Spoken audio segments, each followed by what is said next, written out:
آج ہم ایک ایسے مسئلے پہ بات کر رہے ہیں جو لگتا تو عام سا ہے، لیکن ہماری روزمرہ کی زندگی، خاص طور پر یہ جو خرید و فروخت ہے، اس سے بہت گہرا تعلق رکھتا ہے۔ جی بالکل۔ آپ فرض کریں کہ ایک دودھ بیچنے والا ہے، چلیں اسے زید کہہ لیتے ہیں، وہ کچھ مالی مشکلات میں ہے۔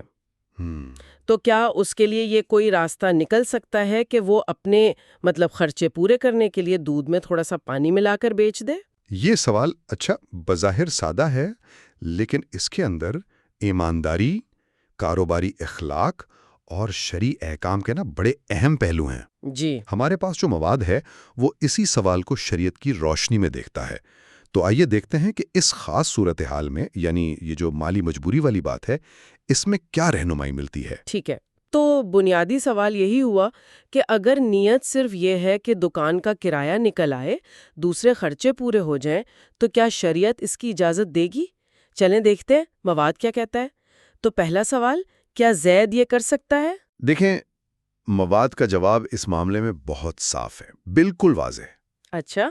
اگر زید پانی ملا کر اسے خالص دودھ کہہ کر بیچتا ہے، یعنی گاہک کو نہیں بتاتا، گاہک لا علم ہے اور وہ یہی سمجھ رہا ہے کہ وہ خالص دودھ لے رہا ہے، ٹھیک ہے، تو یہ کام جو ہے یہ صریحاً دھوکہ دہی ہے۔ دھوکہ دہی۔ اور شریعت میں دھوکہ دہی کی کیا حیثیت ہے؟ صرف ناپسندیدہ ہے یا کچھ اور؟ نہیں، صرف ناپسندیدہ نہیں، اسے ناجائز اور حرام قرار دیا گیا ہے۔ او، ناجائز اور حرام۔ جی، ناجائز کا مطلب ہے غیر قانونی اور گناہ بھی ہے، یعنی اس طرح لا علمی میں پانی ملا دودھ بیچنا ایک سنگین معاملہ ہے۔ صحیح۔ اور یہاں یہ بات بہت اہم ہے کہ وہ جو مالی مجبوری ہے یا اچھی نیت، جیسے آپ نے کہا، خرچے پورے کرنا، جی، وہ اس دھوکے کو جائز نہیں بنا سکتی۔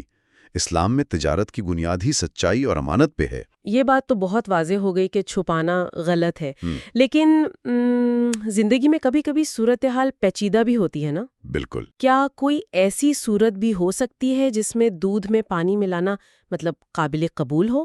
جی ہاں، ہو سکتی ہے، اور یہیں پر وہ جو شفافیت کا اصول ہے وہ سامنے آتا ہے۔ اچھا، کیسے؟ مواد یہ واضح کرتا ہے کہ اگر دکاندار شروع میں ہی بالکل صاف گاہک کو بتا دے کہ بھائی اس دودھ میں پانی شامل ہے، ٹھیک ہے، یا دکان پر لکھ کر لگا دے واضح طور پر، اور پھر اس کی قیمت بھی ظاہر خالص دودھ سے کم رکھے۔ اچھا، یعنی اگر گاہک کو سب کچھ معلوم ہے، ملاوٹ کا بھی پتا ہے، قیمت بھی اسی حساب سے ہے، اور وہ پھر اپنی مرضی سے خریدتا ہے، تو پھر کوئی مسئلہ نہیں۔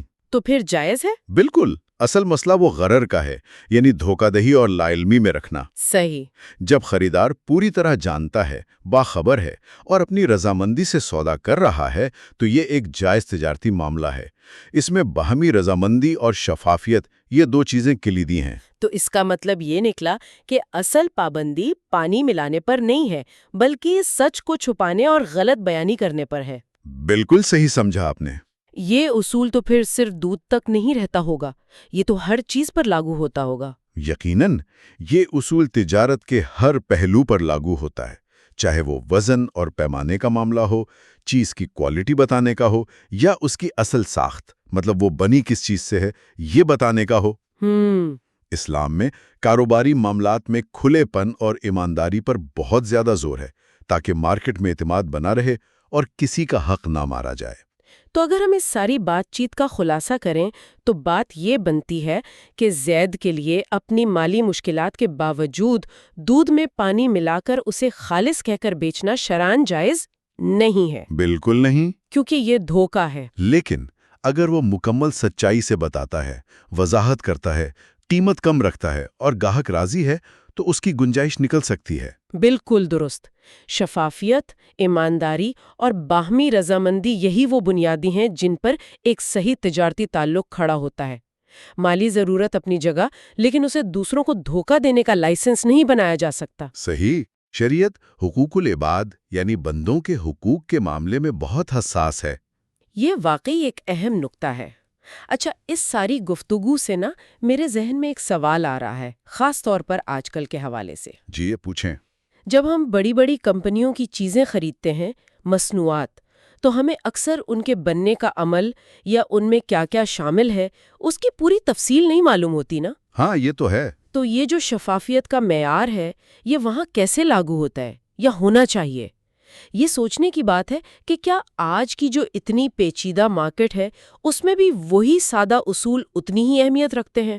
یہ بہت گہرا سوال ہے اور یقیناً غور طلب ہے۔ شاید آج کی گفتگو سننے والوں کو اس پر مزید سوچنے کا موقع دے۔